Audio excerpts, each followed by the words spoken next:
brindar com sua palestra. Seja muito bem-vindo, senhor.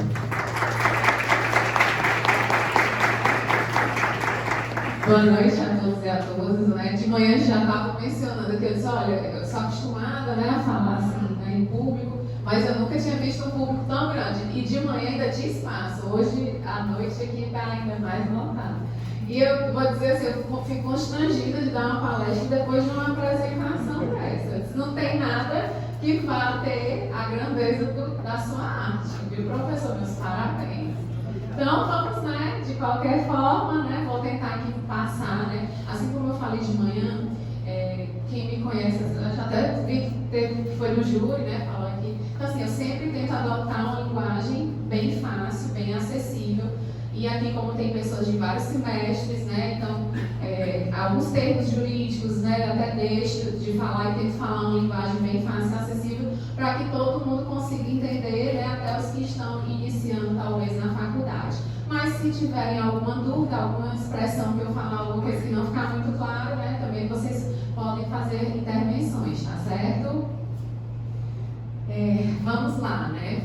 Por trás das grades, aspectos práticos da atuação defensiva. Eu vou começar, né, o Júlio já me apresentou, mas de qualquer forma, né, vou reiterar, meu nome é Luciana Dotti, sou defensora pública, titular da 3ª Defensoria Criminal de Mossoró, que é a encarregada dos júris, né, e júris e 4º Juizado Especial Criminal. Então, essa é a minha atuação ordinária. De forma, né, substituta, quando a outra defensoria entra de férias, eu assumo a 4ª Defensoria Criminal, que é o quê? Violência doméstica, execução penal e o 5º Juizado Especial Criminal. Antes de ser defensora aqui no estado do Rio Grande do Norte, eu era defensora pública no estado do Pará. E foi lá que eu aprendi, né, a defensorar e a prática mesmo na execução penal. Cheguei sem saber de nada e me jogaram para a execução penal. Você entra em desespero. Então, por mais que, até a gente comentou de manhã, que você às vezes não pensa em atuar no criminal e execução penal, mas quer fazer concurso. Então pode ser que você seja jogado, né, numa execução penal. Então tenham, né, se esforcem, estudem, tenham interesse pelo máximo de áreas que vocês puderem, porque pode ser que no futuro, né, vocês venham a precisar profissionalmente e ainda que não utilizem profissionalmente, mas é sempre bom a gente ter um conhecimento, né, porque a nossa área é direito, então a gente tem que ter pelo menos uma base de tudo que a gente, né, dessas áreas do direito. Então, assim, tendo relevante até numa conversa com os colegas, você tem que ter uma opinião e uma fala, né, qualificada. Então, espero que hoje eu traga algumas informações que os senhores possam usar até nas conversas com os colegas, tá bom? Também já fui técnica, tá, gente? Antes era técnica judiciária. Toda essa minha trajetória me ajudou muito na formação, tanto como pessoa como profissional. Então, cada experiência que os senhores tenham na vida vai agregar muito valor, tá bom? Então, vamos lá. Por que esse tema? Por que execução penal? Primeiro, o que é execução penal? Porque, né, não sei o que vem à mente de vocês. Mas, assim, a gente vê sempre uma preocupação muito grande com a fase de chegar o processo, a ação penal e até a sentença. E quando vem sentença condenatória, e aí o que acontece, né? Então, essa é a parte da execução penal. Depois que vem uma sentença penal condenatória, vai se instaurar um novo processo. E é sobre esse novo processo e as particularidades dele que nós vamos tratar agora, tá bom? Aí, por que eu escolhi esse tema? Eu acho extremamente interessante e relevante. É um tema, apesar de ser extremamente relevante, que pouco é visto nas faculdades. Até conversei, né, com o Júlio e ele disse que é uma cadeira optativa. Mas eu recomendo que os senhores façam quando for disponibilizada, porque vai agregar muito a atuação de vocês. Eu sei que o direito penal sempre chama, né, desperta muito interesse e tal, e eu gostaria que a execução penal também despertasse esse mesmo interesse, né, dos senhores, porque é extremamente relevante. Cai em concurso público, eu não sei quem aqui quer fazer concurso, mas cai em concurso da magistratura, MP, defensoria, então assim, saibam que é importante, tá? Inclusive, quem for fazer o OAB também, né? Primeira fase, cai execução penal. Quem for fazer em penal também, na segunda fase, é importantíssimo. Então, fiquem atentos, não desprezem essa matéria, tá bom? E a primeira coisa que eu trago para vocês é a lei de execução penal. Quando a gente fala em execução penal, que é acompanhar o cumprimento de uma pena, a gente pensa logo em quê? O nosso norte vai ser o quê? A Lei de Execuções Penais, que é a Lei 7.210, de 11 de julho de 1984. Essa lei já sofreu várias alterações, né? Mas é a lei que a gente utiliza por base, tá bom? O artigo primeiro, trouxe 2 artigos aqui, apenas para ilustrar, né, para as pessoas entenderem um pouquinho melhor a execução. O artigo 1º, a execução penal tem por objetivo efetivar as disposições de sentença ou decisão criminal e proporcionar condições para a harmônica integração social do condenado e do internado, né? Então, por que eu sublinhei, né, aquela parte, né? Proporcionar condições para a harmônica integração social. Porque a gente tem que ver que não é só a punição. Tem o outro lado também, a outra função da pena. Então, ela tem que proporcionar condições para a harmônica integração social. Aquele indivíduo vai voltar para a sociedade em algum momento. A gente não tem pena de morte no Brasil, então, mais cedo ou mais tarde, graças a Deus, inclusive. Ele vai voltar, sim, à sociedade e a gente tem que tentar treinar e preparar, teoricamente, ele para esse retorno. O artigo 3º. Ao condenado e ao internado serão assegurados todos os direitos não atingidos pela sentença ou pela lei. E por que eu trouxe também esse artigo? Porque eu quero mostrar que os presos têm direito. E eu sei que é muito, a gente escuta bastante lugar como, preso tem direito demais, não tem direito de nada, tá. E tem vários direitos que são importantes para essa harmônica integração social. Mas, se eu fosse até ler aqui, né, ao longo da Lei de Execuções Penais, né, eu ia citar vários e vários direitos que estão em lei. E aí eu pergunto aos senhores, será que na prática esses direitos dos presos realmente são respeitados? E aí que eu venho para esse outro cenário, que é a situação real do sistema penitenciário brasileiro. Que é o quê? É um estado de coisas inconstitucional. Eu não sei se algum dos senhores já ouviu falar nisso, acredito que sim, né? Então, em 2015, no julgamento da DPF 347, o STF reconheceu a situação prisional do país como um estado de coisas inconstitucional. E por que ele chegou a essa conclusão? Três constatações principais fizeram com que se declarasse o estado de coisas inconstitucional do sistema penitenciário brasileiro. Seria a situação de violação generalizada de direitos fundamentais. Então, aqui já responde a nossa questão. Tem direitos, mas não são respeitados. A inércia ou incapacidade reiterada e persistente das autoridades em modificar a situação.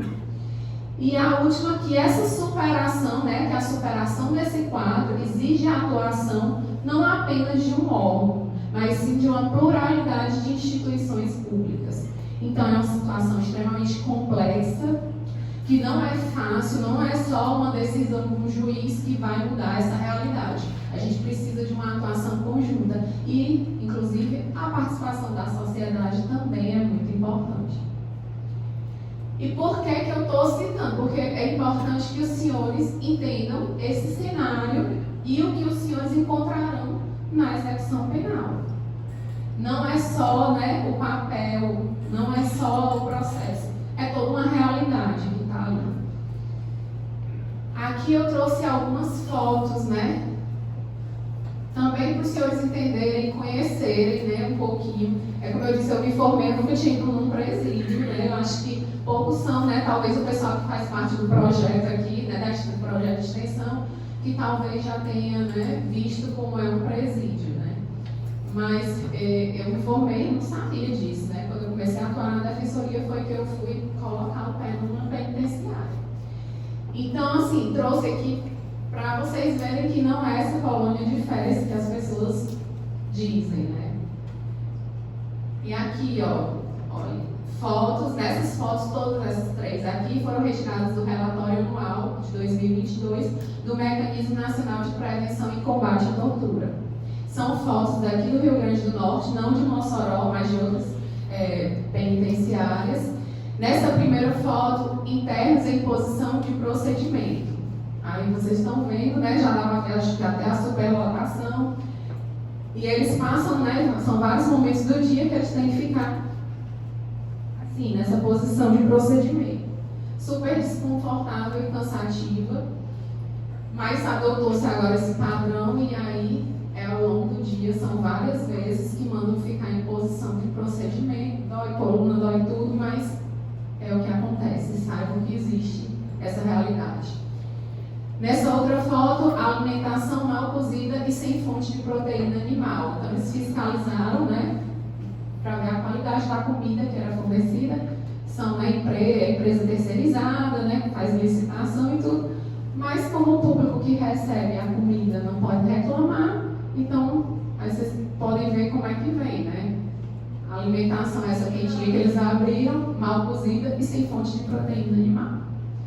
Na outra foto, 9 internos com apenas 2 recipientes para armazenar água. Nessa daqui, vocês podem ver que até né, não é grade, né, essa chapa, então a passagenzinha de ar é mínima. Imagina o calor aí, infernal, em Mossoró, você ficar enclausurado junto com vários outros presos numa celinha pequena, sem ventilador, sem nada. Então, saiba, não é uma situação boa. Quem está lá está num nível de estresse muito grande, está sob condições que eu considero desumanas, tá? Agora os senhores já sabem essa realidade, né? Porque entender também, ver um pouco da realidade faz parte da prática, torna a gente mais sensível e faz com que a gente se importe mais também com cada processo que a gente vai trabalhar, certo? Os senhores, quando estiverem advogando, né, se forem pegar essa área, ou qualquer área que for, tentem colocar o coração no processo e saibam que aquela pessoa depende do trabalho que você vai fazer. Então, sejam a melhor versão que vocês podem, tá? Então, como é que se inicia um processo de execução penal? Quando o juiz profere a sentença penal condenatória, se o réu está preso e ele não deixa ele recorrer em liberdade, ele já manda expedir uma carta de guia ou guia de recolhimento provisória, porque ainda não tem o trânsito em julgado. Quando vem o trânsito em julgado, aí ele manda expedir a guia definitiva. Mas já é possível, quando tem uma prisão, né, preventiva, e ele não deixa recorrer em liberdade, que já espécie e forme o processo de execução penal e o preso, a partir daí, passa a ter direito aos benefícios da execução penal. Então, o juiz que julgou a ação, ele vai expedir essa guia. Junto com essa guia, ele vai colocar outras peças fundamentais, como, por exemplo, a cópia da denúncia, a cópia da sentença condenatória, da decisão de recebimento da denúncia, cópia do auto de prisão em flagrante. Então, tudo que for relevante, ele já manda para o juiz da execução penal. Então, o juiz que julga, junta todos esses documentos e encaminha para o juiz da execução penal. Em alguns locais pode coincidir ser o mesmo juiz, mas em regra, né, hoje em dia, a boa parte da execução penal é especializada. Então, tem um juiz da execução penal. Aqui no Rio Grande do Norte, né, são várias regionalizadas. Mossoró agora agregou mais outras comarcas e agora é um polo regional de execução penal. Então, aumentou, né, muito a competência de Mossoró na execução penal. Porque a juíza daqui, ela pega, acho que é fechado e semiaberto de Mossoró, Pau dos Ferros, não é isso? Apodi também, enfim, são várias Caraúbas, né? Então, assim, é uma demanda muito grande. Antes, né, a execução de fechado semiaberto de Paulos Ferros, por exemplo, era em Paulos Ferros. Agora não, agora é aqui em Mossoró, por conta dessa regionalização. E aí, vamos lá, algumas particularidades. Cada apenado tem um único processo de execução penal. Por que eu digo que isso é uma particularidade? Porque na ação penal é diferente. Um réu pode responder a 5 ações penais, mas execução penal ele só vai ter uma. E dentro dessa única execução penal que ele tenha, a juíza, né, aqui a juíza, né, o juiz da execução, vai reunir todas as condenações dele. Então, um processo de execução é de um preso só e pode reunir várias condenações. Outra coisa, né, um processo, uma ação penal pode ter vários réus. Na execução, a execução só vai ter um apenado. Então, se a gente tem um processo criminal, eram 5 réus, chegou no final, o juiz condenou os 5, quando ele mandar para a execução, ele vai expedir uma guia para cada um deles e vai juntar os documentos de cada um e manda para a execução. Lá o juiz vai formar um processo de execução para cada apenado, tá? Além disso, o processo de execução caminha junto com o preso. E o que é que significa que o processo de execução caminhar com o preso? Significa que onde o preso for, o processo vai junto. É diferente, novamente, da ação penal, que acho que é o que os senhores estão mais familiarizados, né? Na ação penal, não. Se eu estou respondendo a uma ação penal em Mossoró, se eu for embora, se eu for transferido de presídio, a minha ação penal vai continuar tramitando em Mossoró. O que se faz é se pedir uma precatória para ouvir alguém, alguma coisa assim, mas o processo vai ser julgado pelo juiz de Mossoró. A execução penal, não. Se o preso estava cumprindo, por exemplo, pena aqui em Mossoró, a Mário Negócio, e foi transferido para Natal, o processo dele é remetido para Natal. Então, tem essa mudança de competência na execução. Aí eu ia até mostrar a guia, né? Eu trouxe aqui uma guia, né? Realmente de um processo que tirei, só fiz borrar, assim, né? O nome do apenado, mas eu trouxe para que os senhores possam ver na prática como é uma guia de recolhimento, tá certo? Aqui, ó. Aí pode ver, né? Essa aqui era uma condenação que veio lá de Patu, né? Aí vem o número do processo originário, o número da guia, de onde foi julgado, data da assinatura, aí vem as informações da pessoa que foi sentenciada.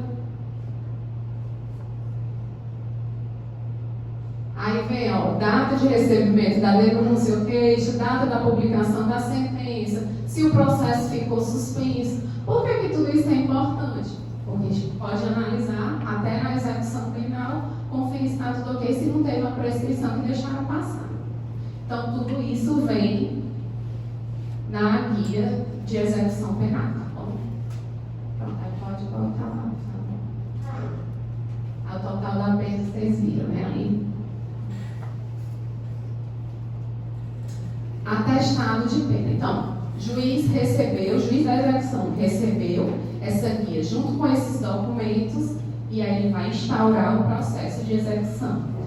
Quando ele instaura o processo de execução, ele vai confeccionar os cálculos da execução penal. Tem cálculo, sim, mas não tenham medo também. Hoje em dia tudo é basicamente feito por um computador, então a gente vai só conferir, não precisa ser também expert em matemática não, tá? Mas assim, né, mas tem cálculo, tá bom?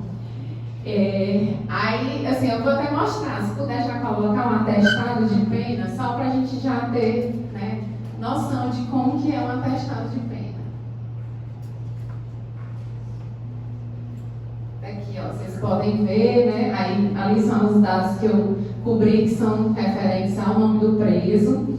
Aqui, ó, você pode ver, tem, ó, esse preso aqui é um processo de execução, tá aqui o número. Tem 1, 2, 3, 4 condenações, né?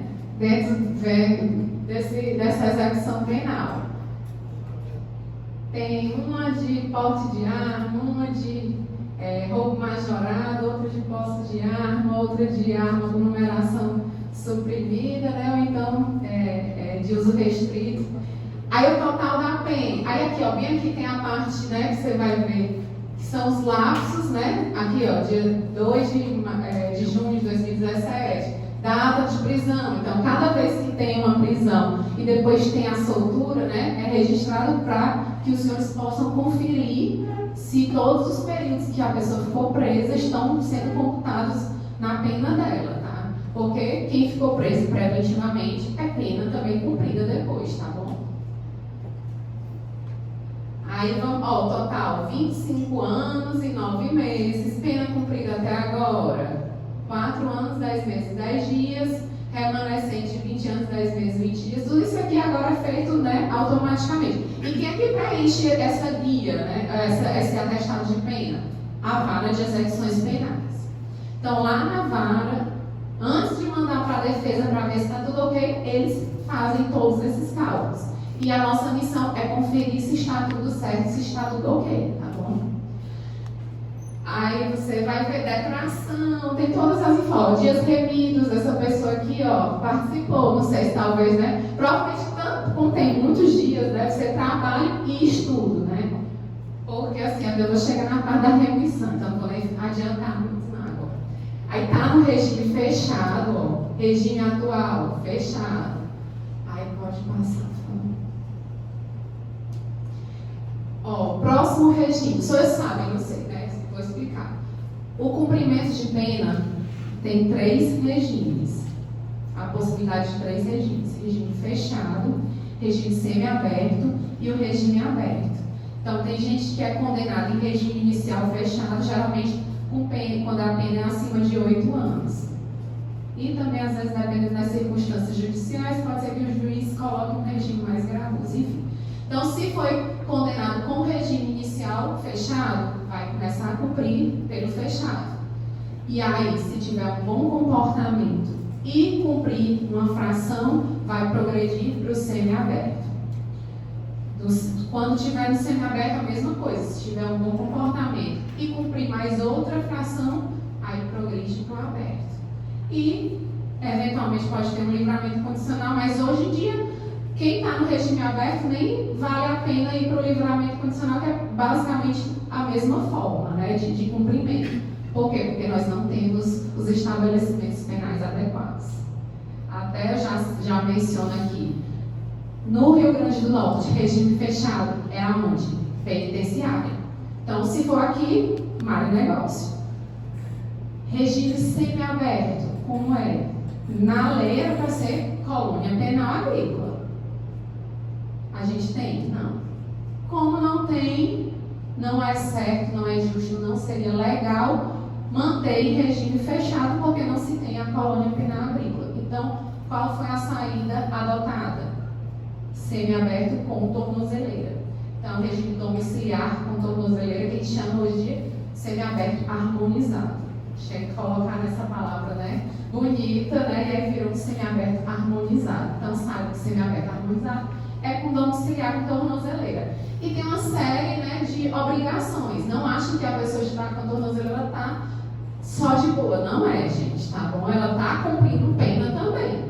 Então, ela tem horário de recolhimento, ela não pode frequentar determinados locais, ela não pode se ausentar da comarca. Então, tem uma série de obrigações que ela tem que cumprir. Se descumprir, está sujeita à regressão de regime.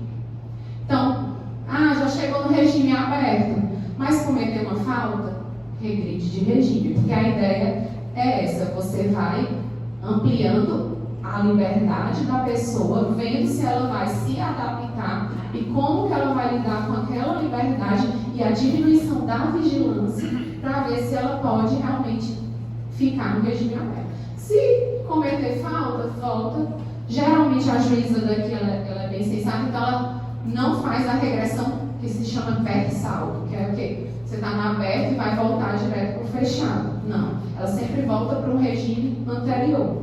Assim como, né, dizem que não pode a progressão perde-saldo, então você passar do fechado direto para o aberto, também ela não aplica a regressão PESALT, que é do aberto para o fechado. Então, você está no aberto, comete uma falta, você volta para o semiaberto. Agora, você está no semiaberto, aí, né, por óbvio, só dá para voltar para o fechado. E, deixa eu ver, vamos lá. Então, essa aqui está no fechado, vai progredir, se der tudo certo, para o semiaberto. Aqui a data base, né, que é, a partir daqui, vão fazer os cálculos de quanto tempo tem que cumprir para progredir de regime. Então, geralmente é a data da última prisão ou a data do cometimento de alguma falta grave, tá? Porque o cometimento de falta grave, ele interrompe o prazo de progressão de regime. Então, a pessoa está, por exemplo, no regime fechado, cometeu uma falta grave, ela não tem mais para onde regredir, porque ela já está no fechado, que é o mais gravoso. Mas o que acontece? Muda a data base e interrompe. Então, vai ter que começar tudo de novo. Faz o cálculo, né, o novo cálculo a partir dali, desconta o que a pessoa já cumpriu e faz a fração, né, por exemplo, um sexto. Aí é um sexto do que está faltando, mas a partir dali. Então, aquele que ele já cumpriu serve como pena cumprida, mas não vai servir para a próxima progressão. Aí essa daqui, né, em razão dos delitos e da época que foram praticados cada crime, ela tem, eu estou dizendo ela, né, essa pessoa aqui tem se apenado, né, tem duas frações. Uma parte das penas, né, é num sexto e a outra parte nos 2/5. E se os senhores olharem aqui, por que tem tantas frações e percentuais? Por que é assim, né? Tem ó, 1/6, 2/5, 3/5, 16%, 20%, 25%. Aí você fica, como é que pode, né? De onde é que vem tudo isso? E aí é o que eu vou falar da importância do direito intertemporal. Na execução penal, a gente tem que ficar muito atento na lei penal no tempo. Todas aquelas regrinhas que vocês aprendem, né, logo do segundo semestre, Ju? Segundo semestre da faculdade. Você vai empregar aqui. Que é o quê? Basicamente, né? A lei que é benéfica, ela vai continuar acompanhando a pessoa. Se surgir também uma lei benéfica, ela vai retroagir para pegar os casos anteriores. Quando surge uma lei mais gravosa, aí ela já não vai retroagir. A pessoa vai levar com ela a lei que era da época do cometimento do crime. Então é por isso que aqui você vai ver tantas frações, porque já teve época que todos os crimes para a progressão eram um sexto. Aí depois separaram, né, os que seriam hediondos, os que não seriam hediondos. Aí passou o que era hediondo, 2/5 se fosse primário, e hediondo reincidente 3/5. Aí agora, recentemente, teve aquele do pacote de crime, aí já mudou tudo. Aí vai para essas outras de 16%, 20%, 25%. Tá? Então, você tem que analisar. Se, no seu caso específico, a lei nova for mais benéfica, você vai pedir para aplicar a lei nova, que seriam os percentuais. Se a lei da época do crime era mais benéfica, você tem que pedir para que seja utilizada e mantida a fração da época do crime, tá certo? E aí, nesse caso aqui, eu até cito um exemplo para vocês. Essa questão dos crimes hediondos que foram cometidos até 28 de março de 2007, era 1/6 a progressão. E aí, se você não sabe disso e vier o cálculo errado, você não vai fazer ideia e vai deixando passar. Eu até mencionei também de manhã de um caso que eu peguei, né? Quando eu fui fazer uma audiência de justificação. Na execução penal, a gente tem pouquíssimas audiências. As audiências que a gente tem são só, basicamente, essas audiências de justificação. Que, no caso, eu estava na época do semiaberto, e o semiaberto naquela época não era tornozeleira, ele tinha um trabalho, tinha autorização para trabalhar fora, então ele tinha que todo dia sair do presídio e, ao final do dia, voltar na colônia penal agrícola. Então, todo dia ele fazia isso. Só que um dia ele disse que, né, mataram o irmão dele no meio do caminho e realmente estava tendo muitas execuções e tal. E aí ele disse que não voltou mais. Aí passou anos foragido, só que não foram os anos suficientes para prescrever, porque ainda tem a prescrição no curso da execução penal, tá certo? Então, como, né, não estava prescrito, ele foi recapturado, a gente foi para a audiência de justificação, ele apresentou a justificativa dele, eu fiz a defesa, né, e no final eu aproveitei e já pedi a retificação dos cálculos da execução, porque estavam usando para ele a fração de 2/5 quando deveria ser 1/6. E isso muda muito, porque acelera demais a progressão de regime, ele ia ficar muito tempo preso ainda, e aí deu uma antecipada gigantesca, tá? E como é que eu notei isso? Assim, porque às vezes vem só para ciência da audiência de justificação, e a gente pode só dar ciência. Só que eu tento sempre olhar o atestado de pena. E aí eu vi que era 2007 o crime. Vou ver aqui se esse crime foi antes do dia 28, é pouco tempo, né? Porque o resto do ano ainda tinha mais coisa, mas fui ver e realmente era em fevereiro. Só que quem confeccionou os cálculos, né, talvez não sei se não sabia ou não atentou para esse fato, né? Eu sei porque eu estou trabalhando na execução há muito tempo, mas chega uma pessoa nova na execução, não vai saber esse tipo de informação, mas os senhores agora sabem. Então vamos lá, né? Aqui embaixo são os cálculos para o livramento condicional também, tá certo? O que chegar primeiro, o que for mais benéfico, se você estiver no semiaberto, né? E antes de chegar no aberto, der o tempo do livramento, a gente vai pedir o livramento. Mas eu prefiro o aberto. Por que eu prefiro pedir o aberto? Porque o aberto, ele está cumprindo. Se acontecer alguma coisa no meio do caminho, se ele cometeu um novo delito, o tempo que ele ficou cumprindo no aberto, assinando a folha de frequência, fazendo tudo direitinho, serve como pena cumprida. Já o livramento condicional, se durante o livramento condicional ele for preso e condenado definitivamente por um novo crime, todo o período, não importa se ele estava assinando, fazendo tudo direitinho, aquele período fica perdido, não é pena cumprida. Então, por isso que é mais benéfico, na minha ótica, o regime aberto do que o livramento condicional, tá certo? Vamos lá. Atentar para a prescrição. Por que eu sempre faço essa observação da prescrição? Porque passa muita coisa. E você cumprir, né, uma pena que não era nem para estar em execução, eu acho errado, até porque a prescrição é uma matéria que deve ser conhecida até de ofício.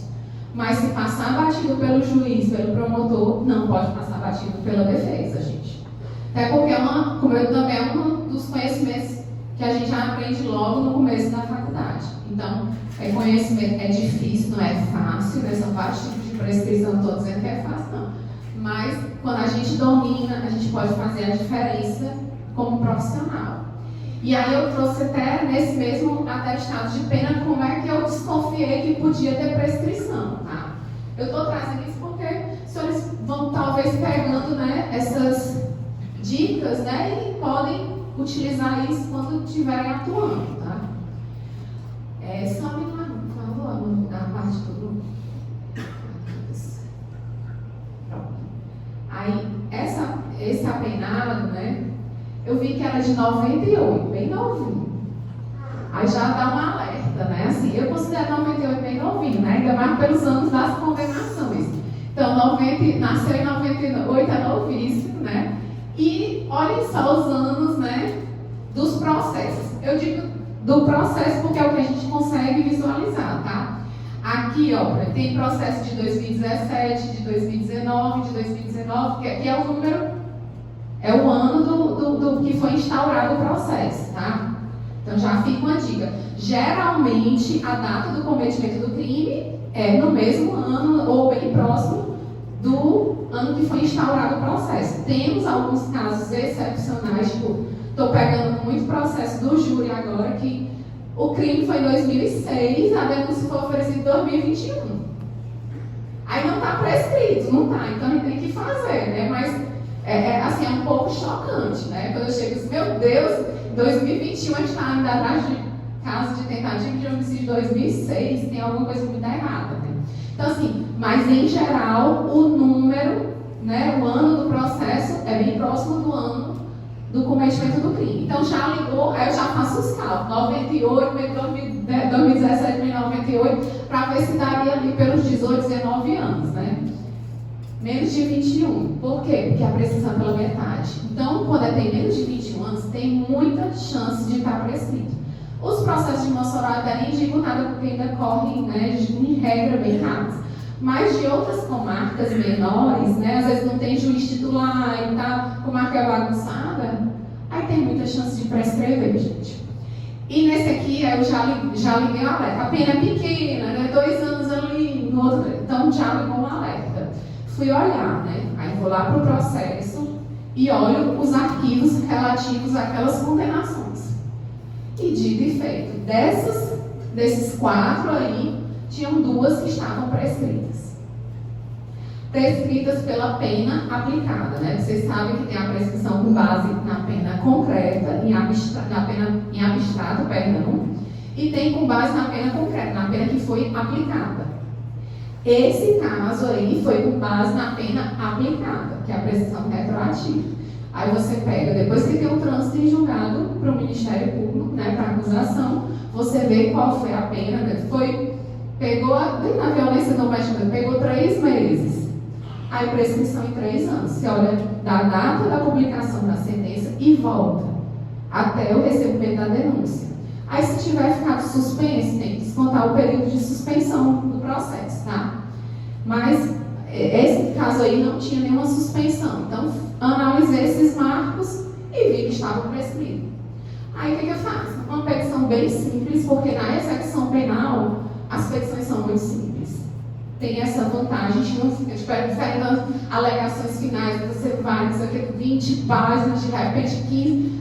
Aí não, 2, 3 páginas você já diz tudo que você tem para dizer. A execução é muito dinâmica, tanto a parte quando a gente faz o vídeo, quanto a decisão da juíza também, é tudo bem sucinto, não precisa sair citando milhares de jurisprudências e nada, não. Só que você vai fazer assim, um agravo, né, contra razões, aí você dá uma esticada, mas os pedidos, né, os incidentes em si, são bem simples, tá? Aí fui e fiz. Aí vocês veem aqui, ó, quanto aqui tinha de pena a cumprir, 25 anos e 9 meses. Botei só para a gente ver a data da progressão, para a gente decorar, para ver quando comparar com o novo atestado. Ó, 5 de janeiro de 2025, tá? Aí agora vamos ver o novo atestado, depois de ser deferido esse pedido de prescrição. Aí manda-se fazer um novo atestado de pena, já descontando essas condenações, que seria o quê? 5 anos. 5 anos de pena que não deviam estar na execução e que estavam na execução. E aí, ó, vocês viram, né? Baixou para 20 anos e 9 meses e olha a progressão. Ficou para 17 de fevereiro de 2024. Então, adiantou quase 1 ano de progressão e diminuiu 5 anos de pena. Essas penas deviam estar em execução? Não. Mas estavam já há muito tempo e já tinha passado por várias e várias pessoas e ninguém tinha notado. Então, fica a dica, sempre olhem a prescrição na execução penal, tá certo? E confiram também essas questões, né, dos lapsos. Teve um agora que foi, né, que não sei o que aconteceu, refizeram lá o atestado de pena e o cara que ia terminar, né, acho que no final desse ano, quando fizeram o novo atestado, botaram que ainda tinha mais uns 5 anos de pena a cumprir. É uma coisa inexplicável, que ninguém entendeu como é que chegou, mas às vezes é erro de sistema, né? Aí você vai ter que ir lá peticionar, né? Ó, tá errado e tal. Mas é tudo muito simples de fazer, tá bom? E no CEU, como o Júlio já falou, não é PJE, é CEU. Quem é acostumado com PJE não gosta do CEU, quem é acostumado com o CEU não gosta do PJE, então cada um tem seu favorito, mas eu acho bem fácil de usar, né? Mas também já trabalho há muito tempo e o próprio CNJ também sempre dá uns cursos, porque vira e mexe eles colocam ferramentas novas, né, que podem facilitar o trabalho da gente. Então, quando tem, até fiz recentemente um curso, né, também CNJ, é tudo, você só se inscreve, tudo de graça, bem bacana, né? Já sugiro que os senhores, né, vejam também, mas saibam que se for atuar na execução penal, tem que se cadastrar no CE, tá?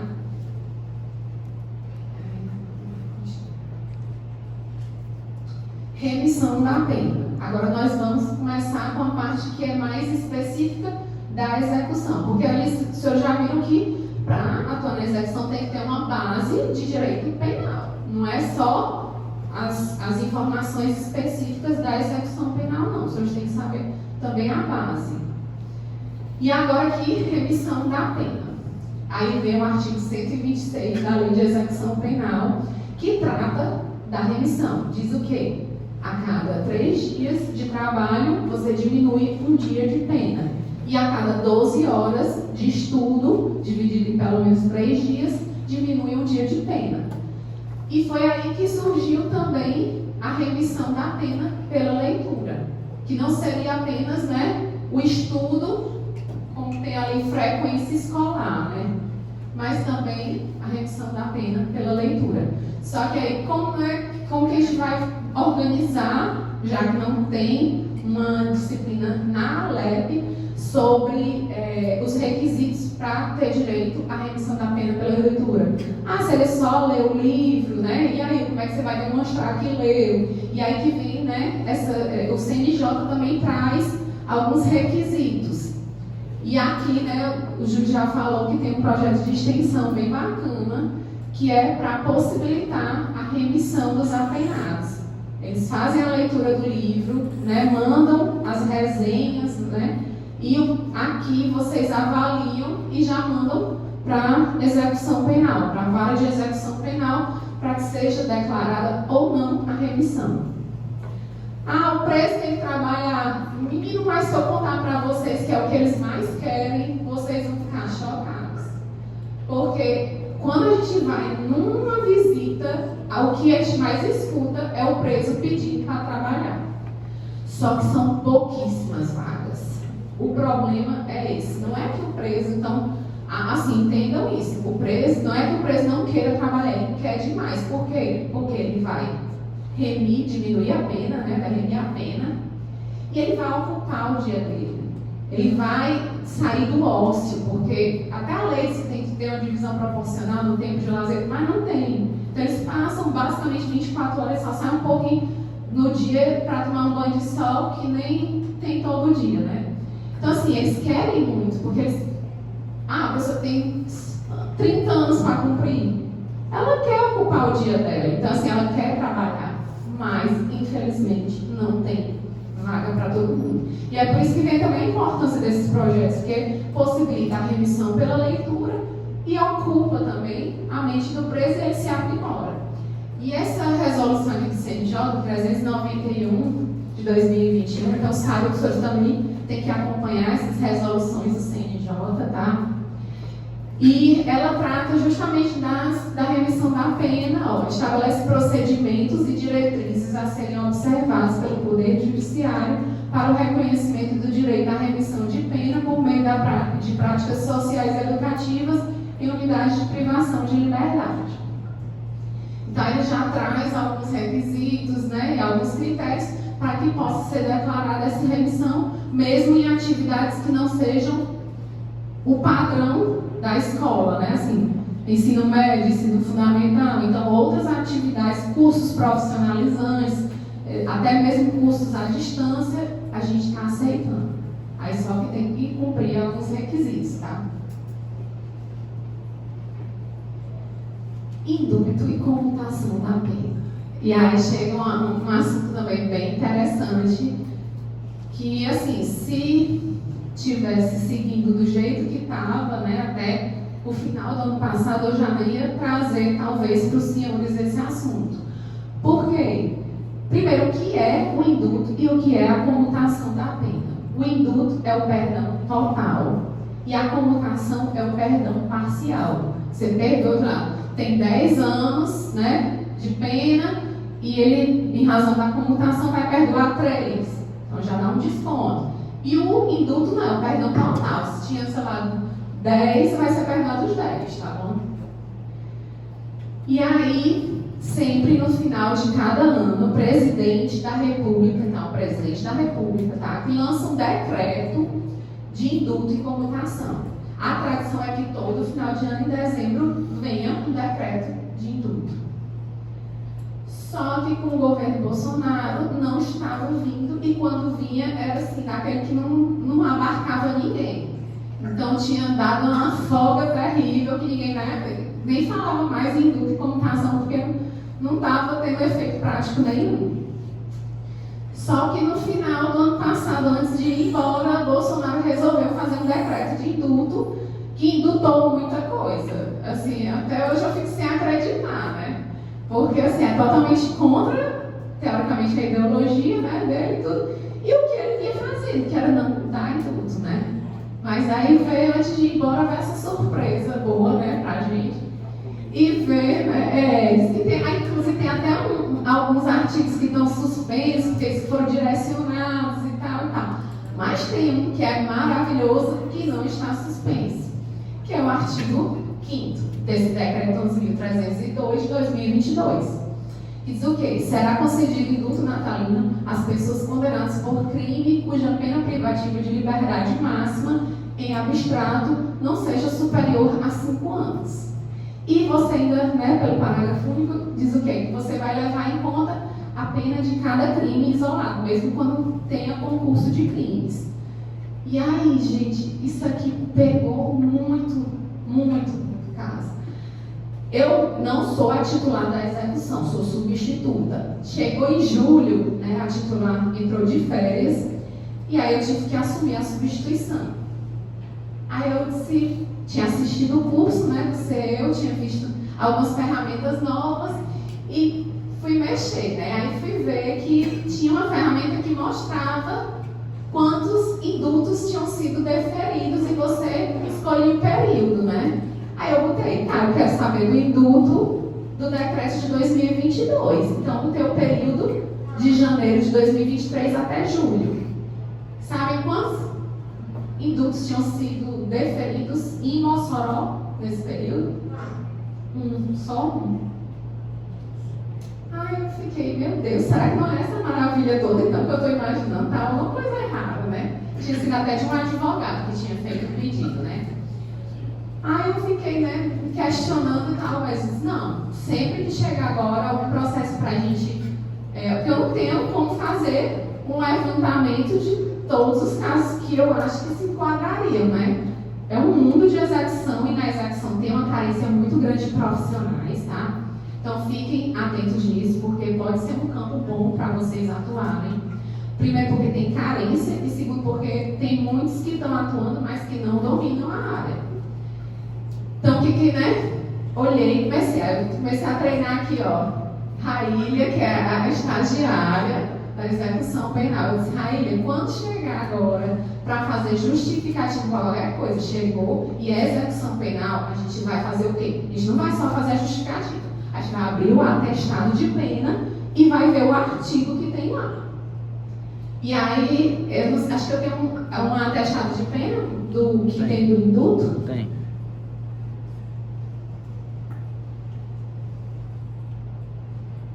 Aqui, ó.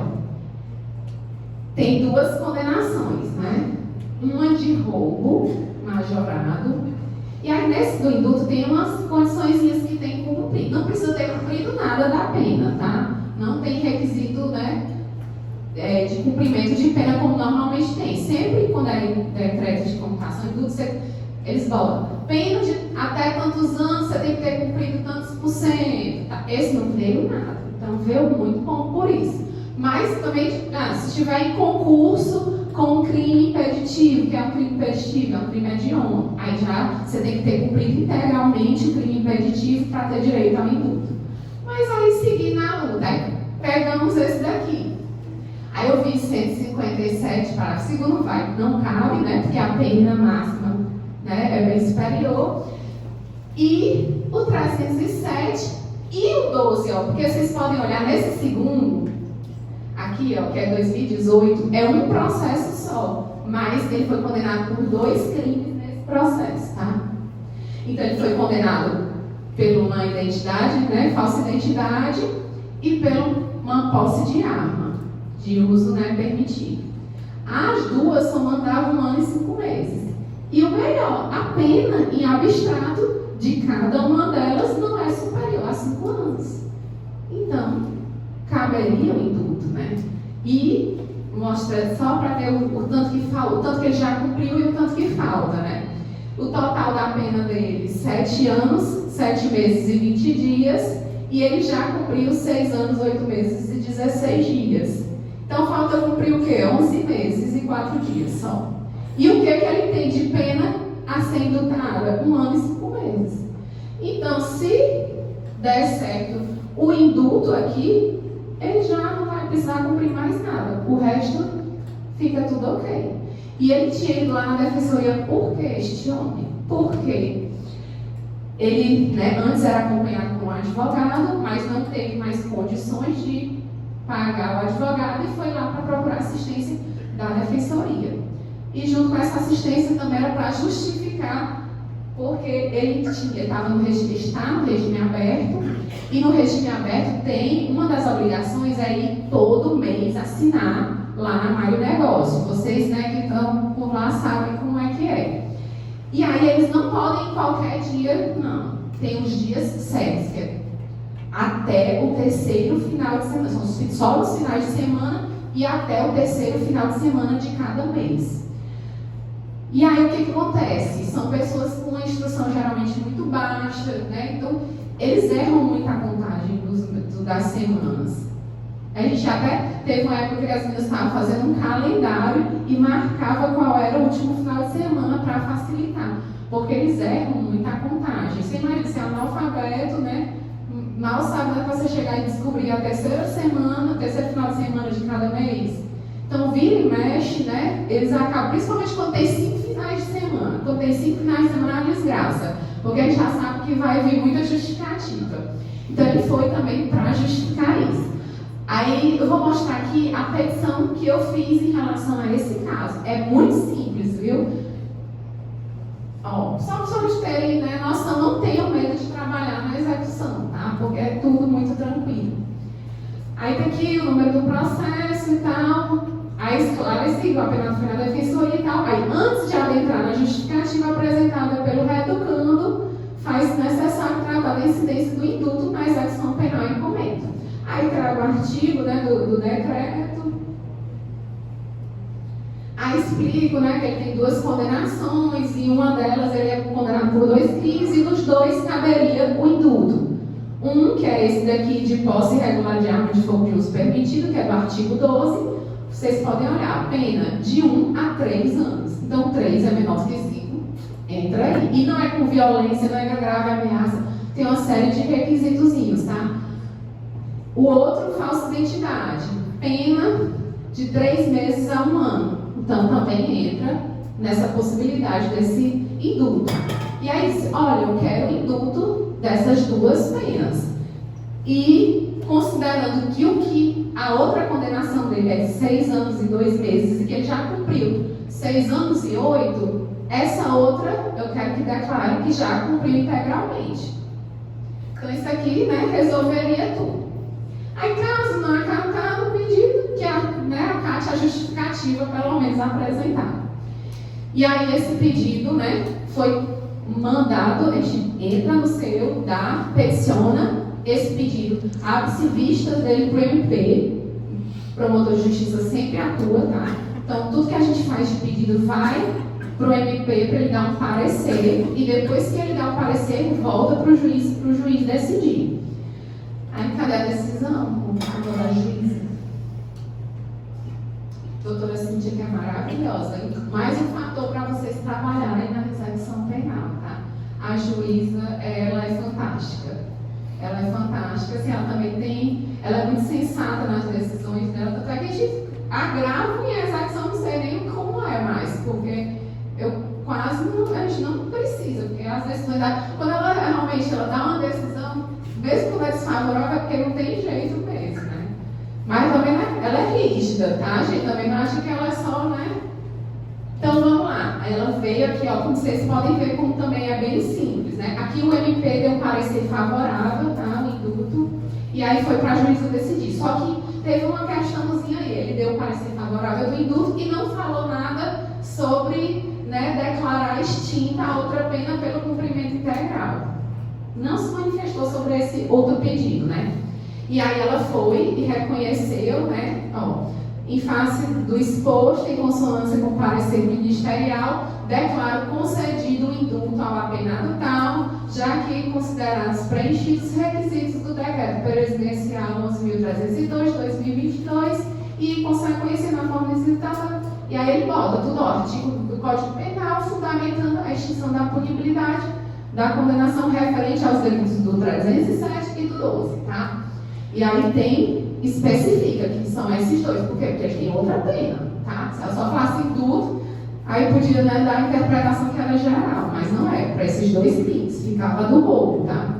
E aí, na do roubo, ela botou, no outro pórtico, em consonância com o atestado de pena extraído seu, constata-se que o apenado cumpriu aproximadamente 6 anos e 8 meses de uma pena privativa de liberdade, o que indica que ele adimpliu integralmente sua responsabilidade pelo crime de roubo agravado, ao qual fora condenado em outro processo criminal. Aí, em razão, ela já constatou isso também, mas é de praxe realmente que manda sempre, antes de decidir, embora ela até já pudesse eventualmente ter decidido, porque estava dentro dos meus pedidos, né, essa declaração, e o MP foi para lá, ele não se manifestou, mas foi oportunizado, né, mas ela achou mais prudente abrir vistas para o MP se manifestar agora especificamente em relação ao crime de roubo, a pena remanescente em execução. Se ela pode ou não, né, declarar, já que ele cumpriu integralmente, e sendo declarado isso,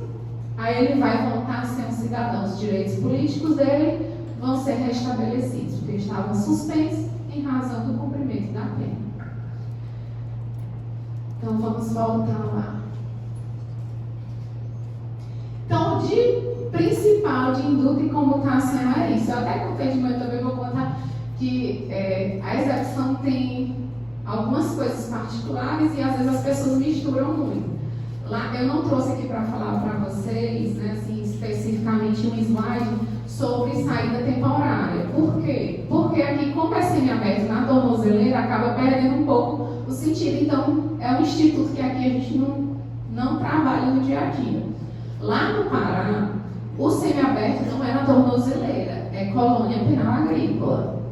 Também se chamam de colônia penal agrícola, né? E aí, lá faz sentido ter a saída temporária. O que é a saída temporária? É como o nome diz. Durante um ano, você tem direito a 5 saídas, cada uma de 7 dias. Então, ao longo do ano, geralmente, como é que eles fazem? Os juízes, né? Para dar conta de todos os pedidos, eles resolveram uniformizar, fizeram um calendário de saídas temporárias. Então, eles já escolhem, geralmente, Dia das Mães, Dia dos Pais, final de ano, e já deferem as saídas temporárias para todos os presos do semiaberto que preencham os requisitos, tá? Tem que ter bom comportamento, não é qualquer pessoa que tem direito. E aí, só que aqui, como já é o semiaberto na tornozeleira, né, o harmonizado não faria tanto sentido, né, ter uma saída temporária. Mas lá faz sentido. Então, isso é a saída temporária. Mas o que acontece? Lá tinha um padrão, que eu não sei se reproduz no Brasil, mas eles chamavam saída temporária de indulto. E aí chegavam e perguntavam: doutor, eu vou sair no indulto do Sírio. Sírio é uma das festividades religiosas que eles têm lá, que é mais importante do que Natal, inclusive. Então, assim, lá incluía, né, nesse calendário de saídas temporárias, a saída do Sírio. Aí ele dizia: o indulto do Sírio. Eu fiquei: indulto do Sírio? Meu Deus, que indulto é esse? Tem um indulto, o presidente está mandando indulto, né? Eu sabia do final de ano, mas eu tinha um Jack B, eu tentando entender. E aí lá tinha um estagiário que não era nem do direito. Ela: não, doutor, o indulto. Aí foi me explicar o que é o indulto, né? Aí quando ela estava me explicando, eu entendi que o indulto era a saída temporária, né? Aí a partir daí, toda a vida que eles me perguntavam, né, porque eu já estava pesquisando, estudando para ver qual era esse indulto do Sírio que eu não estava sabendo. E aí quando eles me questionavam, né, eu já começava: gente, vamos logo esclarecer. Não é indulto, tá? Indulto é outra coisa, indulto é perda da pena, que é saída temporária e tal. E é importante. E você vai, assim, quando você estiver em contato com os apenados, tem muitos que sabem de muita coisa, né? Eles estudam, né? Principalmente o sistema penitenciário federal tem uma estruturazinha um pouco melhor de estudo também. E aí chega eles fazem HC, eles mesmos, é um negócio extraordinário, sabe? E aí eles sabem, né, fração, não, doutora, porque na época que eu cometi esse crime a fração era tal e não sei o quê, e agora é outra, então tem uns que sabem, mas a maioria não entende nada, né?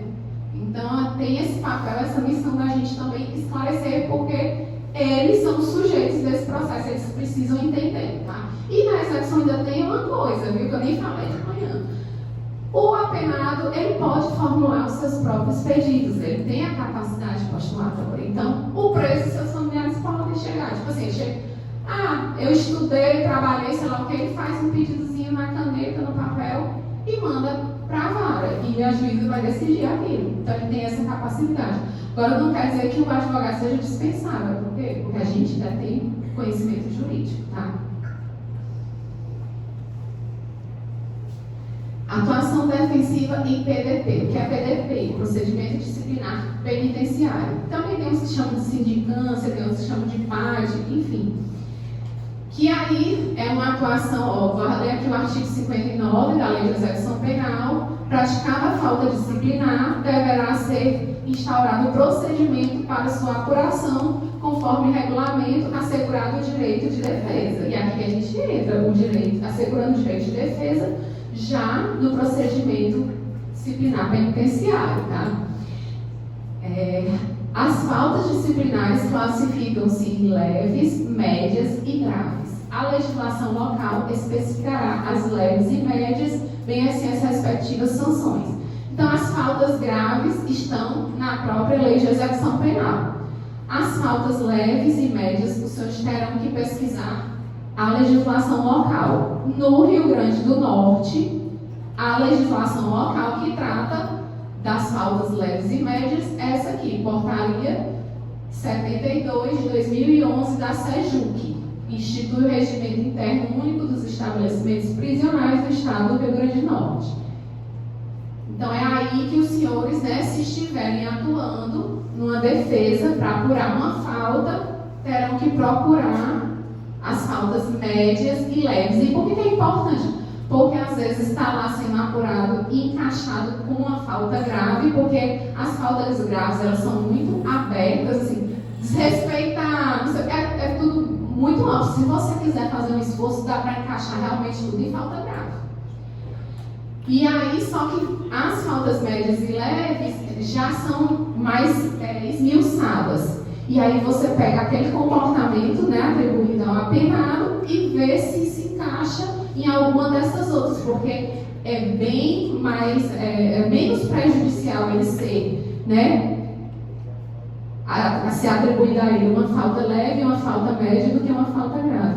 Por que a falta grave? Porque a falta grave pode sujeitar a regressão de regime e a mudança da database. Então é muito prejuízo na execução penal. Então sempre tentem, né?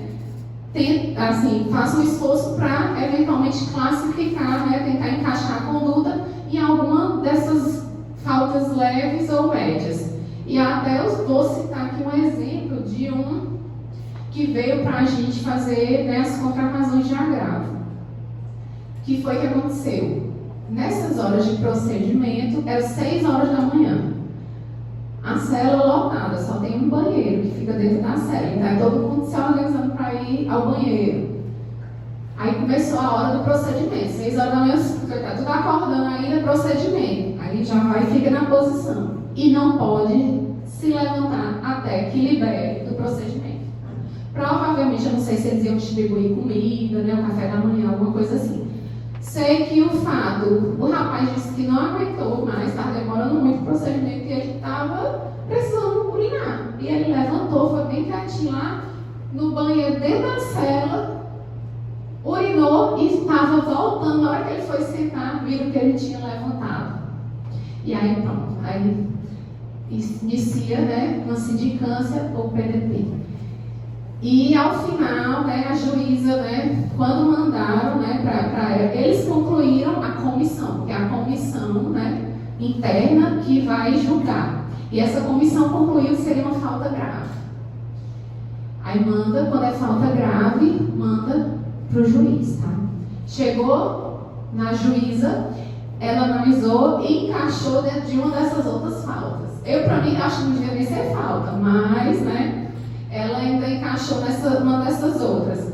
E o MP não aceitou, porque disse que ele estava subvertendo a ordem e a disciplina, porque ele tinha levantado antes da hora. E aí entrou com agravo em execução. Na execução, essa é a parte que é melhor. Tudo que você quiser combater na execução, basicamente, é agravo em execução. Então é bem fácil, tá, gente? E aí a gente fez as contrarrazões, aí só você dá a entrada, né, o agravo, no CEU. As contrarrazões também no CEU. Quando ela exerce o juízo dela, eventualmente, de retratação, se diz se vai manter ou não vai manter, aí manteve a decisão, aí quem deu a entrada no agravo pega todas as peças que acha necessária para instruir o julgamento do agravo e aí já vai para o PJR. Então a execução a gente não vai começar o fim, né, eventualmente, no próprio CEU. Ele tem que migrar, né? Essa que a Ilha sabe também, porque tem que migrar, aí você vai dar entrada no agravo com as peças obrigatórias no PJE do segundo grau, tá? E lá vai vir uma decisão. E agora, nesse caso, nós estamos aguardando ainda a decisão. E aqui até não tem tantos casos assim, né? Absurdo tem, mas não, né, tantos. Lá no Pará, na época da intervenção federal, aí tinha que cantar, todo dia de manhã os presos tinham que cantar um hino nacional. E aí chegou um PDP porque o preso não tinha cantado o hino nacional e era falta grave. Eu disse, gente, não pode um negócio desse, não estou acreditando nisso.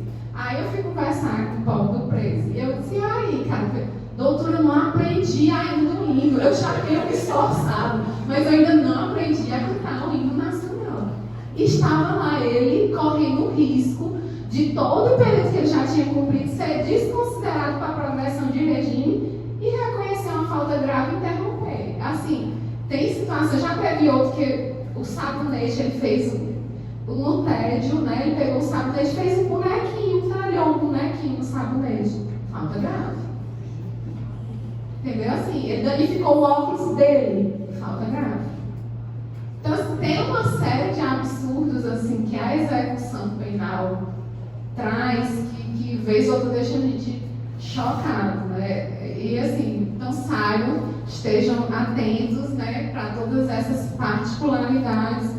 E principalmente tenham, né, a mente aberta. Desde que eu entrei na defensoria, já lá desde o Pará, que me jogaram na execução penal e criminal, né? Então, eu nem tinha experiência com as minhas coisas, não era possível, né? A gente sai da faculdade, né? Tem um medo, né, do criminal, sei lá. Então era tudo possível, mas cheguei e me jogaram lá. E eu disse, agora, vou ter que me virar e vou aprender. E aprendi, né? E assim, eu não quero mais fazer outra coisa, até brinco. Tem uma vaga no cível, não quero. Não tenho mais condições de atuar no cível. Pedro, que é meu residente, também chegou lá, não queria, não, ficar na minha defensoria. Eu disse, não tenho condição de ser nada do criminal, não sei o que. Eu disse, vamos, Pedro, tá? Hoje em dia eles não querem mais outra vida também. Então você se acostuma. E o principal, é muito gratificante, porque cada pequena coisa que a gente consegue é um alento tão grande, às vezes é um atendimento que você faz a um familiar. Aquilo ali traz, né, uma paz tão grande para eles.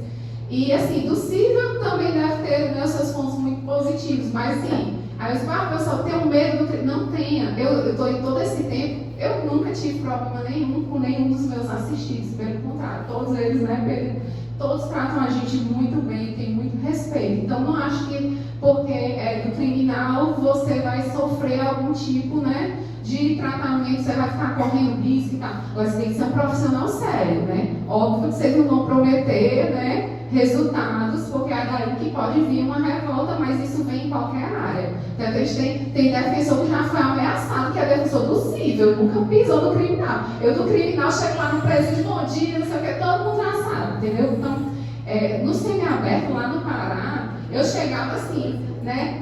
Porque eu tenho que inspecionar, porque a defensoria, né, na execução, ela é órgão de execução, então a gente tem mais essa missão, a gente tem que fiscalizar as condições. Então eu chegava lá, já conhecia o pessoal do semiaberto, quando eu dizia uma saída temporária, estavam tudo lá na minha sala, querendo saber desse processo. Então eu já sabia não dar mãe, não paga irmão, conhecia todo mundo. chegava lá quando eu ia inspecionar, bom dia pessoal, com licença, vou entrar aqui e tal. Aí eles já começavam a gritar, bota a blusa que a defensora vai entrar, não sei o quê. Então assim, eles têm todo um respeito. Então, não, por esse ponto, não tenho receio de atuar, nem no criminal e nem na execução.